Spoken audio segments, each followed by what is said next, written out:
Hey, this is Dr. Syedhaider, and I just wanted to make a quick video about Dr. Ardis's snake venom theory, if you can call it a theory. To me, it just seems like a kind of collection of interesting facts, and so I'm just going to go over some of those facts. I'll be honest, I was not able to sit through the entire interview, the Stu Peters interview with Dr. Ardis, and that was just because of the way it was presented. It was a little bit, indirect, and so I actually went online and read, tried to look up, a couple of articles discussing what he spoke about and the points that he made. And so that's the source. Those articles are the source of the information that I have and the things that I'll talk about. If I miss something that he mentioned that you think was really important and that we should go over, let me know in the comments, and I'll either address it in the comments or in another video if it's important enough and requires a detailed explanation.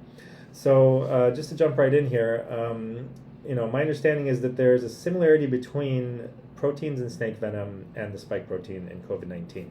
And scientists that I respect agree with that, and they say that yes, these proteins look very similar. And so what does that mean? That means that maybe the biolab or the bioweapon lab that worked on COVID-19 took some ideas from snake venom and used that to create the spike protein in COVID-19. Maybe it was partially created from snake venom. So that's certainly an interesting idea. And there was a researcher apparently looking into that link, and that researcher was killed before they could publish their research, and their research was never published. So that's interesting and sobering, and I don't know much more, right? And I don't think anyone does. The next interesting fact is that snake venom typically causes blood thinning and bleeding. And so it's actually been used in a lot of research looking into human blood clotting mechanisms. But the spike protein typically causes clotting. So, that may kind of fly in the face of Dr. Ardis's theory that there's a similarity, in terms of illness between what snake venom causes and what COVID-19 causes.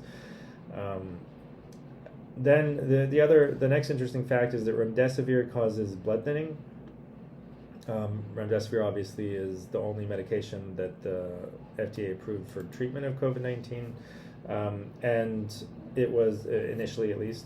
And so remdesivir increases the prothrombin time, which is a blood test that's done to measure the clotting time, basically how long it takes to clot. One of the tests that shows whether how thin the blood is. And snake venom also increases the prothrombin time. So that's interesting, that they both do similar things.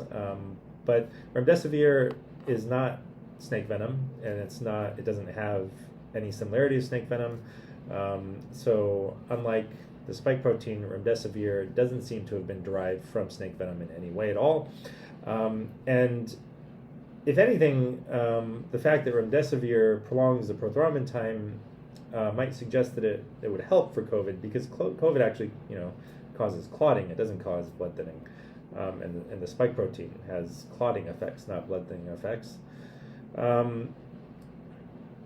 One interesting thing that Dr. Ardis kind of mentioned as an aside was that one of his reasons for favoring hydroxychloroquine over ivermectin and other treatments is that the prescribing information for remdesivir says not to use hydroxychloroquine. So I just found that interesting that he would say that, because it doesn't seem to me like a great reason for favoring one treatment over another. You'd have to buy into the idea that this is all like a grand overarching conspiracy that's been pre-planned. So I think it's better to focus on the research that we have and the clinical experience that we have when choosing which treatments to use for COVID-19 and long COVID and prevention of COVID. So, and the other reason, or the other thing that I would just highlight here is that the later variants like Omicron and even Delta, they required us adding medications to the protocol, not just choosing our favorite one and running with that. So, nowadays I recommend patients use hydroxychloroquine and ivermectin both. along with a lot of other things, including fluvoxamine and steroid inhaler, budesonide, sometimes pravastatin, aspirin, a lot of different things, and that it seems to be the best way to treat the newest variants. Okay, so moving along here, another thing that was mentioned in Stu Peters' interview with Dr. Ardis was that polyclonal antibodies to snake venom are called Anti-Venom, and monoclonal antibodies are a product that work along the same lines as polyclonal antibodies, but they're specific to COVID-19 and the spike protein. So, I just want to point out that monoclonal antibodies are not anti-venom, right? So the only reason the specific polyclonal antibodies used as anti-venom, the only reason they're called anti-venom is because they are antibodies to the venom, right?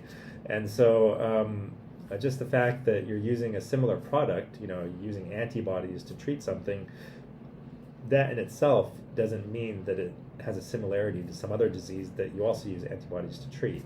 So again, the spike protein is, it has similarities to, proteins that are found in snake venom. So it's unsurprising that you could treat COVID-19 with antibodies, and maybe those antibodies might even be helpful for snake venom poisoning. But the reason is that the spike protein itself seems to have similarity to COVID or to snake venom proteins. Okay, so one thing that it does bring up is whether or not monoclonal antibodies could help with long COVID. So monoclonal antibodies certainly help with the acute infection, and perhaps they could help with long COVID. I'm not really sure of the answer to that question. I'd have to defer to an immunologist, somebody who knows better how the immune system works.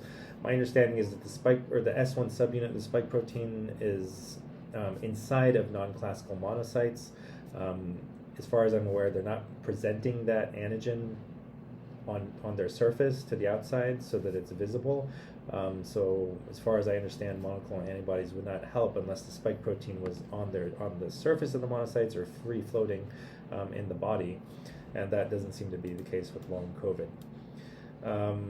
Another important point, I think, one of the most important points actually, was that Dr. Ardis mentioned that nicotine may help with COVID treatment. And why it's included in this presentation on snake venom that he gave to Stu Peters is that snake venom also affects nicotine receptors in the brain. And so, I mean, that's again an interesting connection, and it just goes back probably to the fact that the spike protein has some homology and some similarity to snake venom proteins. So that may be why they work in similar ways on nicotine receptors. And he also recommends using nicotine, right? So he recommends using it for treatment of COVID-19. So whenever we're talking about which medications to use for the treatment of disease, you have to consider their side effects, how dangerous they are, what other effects they would have in the body, and decide whether it makes sense to use them for prevention, treatment, and in this case for long COVID. So when you're looking at preventive treatments, you want something that's safe to take over the long term, or at least safe to take acutely to if you're at high risk in a certain situation, or after you were exposed. So that's the reason that hydroxychloroquine and ivermectin are so helpful for prevention. They have very good side effect profiles. They're not harmful for people to take over the long term, and I think that's why one of the reasons that they're kind of the go-to drugs to prevent COVID-19. Whereas nicotine is addictive, and I would certainly not want to recommend anyone take nicotine over the long term just to prevent COVID-19. For acute treatment, it probably makes sense as part of a cocktail of drugs, but again, you got to look into the side effects, how it affects the heart and blood pressure and different things. Does it cause vasospasm, right? Like, does somebody have a history of heart disease? Might that be a bad thing to give them? So nicotine is not harmless, right? Like most medications or most chemically active compounds, it has a lot of different effects, and you have to take into account somebody's prior medical history before recommending that they use even small amounts. especially if they're not smokers and they haven't been exposed to nicotine before and they're taking it for the first time. So this brings up another important point, that there are hundreds of compounds, drugs out there that have been shown to work in a lab against COVID-19. And then in the real world, when you actually test them out, across hundreds or thousands of studies, you can break it down, which ones are the most likely to benefit and which ones are less likely to benefit. And so, a lot of research has been done on COVID-19 at this point. We know a lot of things help, and some things help a lot more than other things. So ivermectin is one of the things that helps a lot. It has a big effect. Hydroxychloroquine has a big effect. Vitamin D, vitamin C, quercetin. They're all they all have a part to play, and you can you can add a lot of the ones that are that don't have a lot of side effects, without worrying too much about, how is this going to affect me? Is there going to be a drawback to using it or not? When you're talking about vitamin C, vitamin D, there's no real drawbacks. But when you're talking about prescription strength drugs, then you want to really be sure that it's fitting in well into into kind of the formula that you're using for COVID. And do you even need to add anything? Do you need to add another drug to the drugs that you already have in your arsenal? And so what we've seen is that COVID has gotten harder and harder to treat with each new variant. But if we're using the things that we're quite sure of, and we use all of them and use them early, they work really well. I don't need to. I at this point would not add nicotine because it's just unnecessary to add, and I'm worried, about the addictive potential and also the effect that it has on the heart and blood vessels, and so side effects that might be present. So then the next question is, should you use it for long COVID? And with long COVID, my approach is always, since there's no urgency to treat long COVID, you don't throw everything at it right at once. You start with the safest drug that's the most likely to work. And I err on the side of the safest, right? So even if it's less likely to work, I would try the safer drug before a drug that's less safe or more likely to cause side effects. So ivermectin, has a good chance of working, and it's super, super safe. So I always tell people, start with ivermectin, try that first, and then move down the line. Maybe you try aspirin, you try steroids, you might try fluvoxamine at some point, and at some point, kind of further down the line, Maraviroc. And at some point further down the line, I would add nicotine, perhaps, is something that could be tried, like a nicotine patch or nicotine gum. Just, it would be an interesting experiment for somebody who's otherwise healthy, but has long COVID. If they've tried everything else, they might give nicotine a try. And the reason I would put it kind of further down the list is because of the addictive potential, right? So with long COVID, oftentimes you have to treat for an extended period of time, and so I would hesitate to recommend somebody use something that's addictive if they could have been helped with something else that was much safer and not addictive. So one final thing, I'll just mention also that the nicotine angle has been known for quite a while. We knew pretty early on that smokers were less affected than we would expect from COVID-19. So people thought that must have something to do with nicotine, because obviously smoke is harmful, but the nicotine may be doing something. And so, as far as I know, studies have been done, but not as many as have been done for ivermectin or hydroxychloroquine. So that's the reason that nicotine has not been more of a prominent medication or chemical used for COVID-19 treatment so far. And then just one final comment on the waterborne spread idea. Stu Peters' subtitle was "Watch the Water" for the episode with Dr. Ardis, and Dr. Ardis, he's kind of backed away from that. He took exception to that, I think, in the second interview, that there was so much kind of focus placed on the water idea, or the waterborne idea. I think that was kind of maybe almost a throwaway line. It was just kind of a secondary thing for him to mention and talk about as a possibility. So I don't think that that was the primary focus of his ideas or his theories on COVID-19, the origin of COVID-19.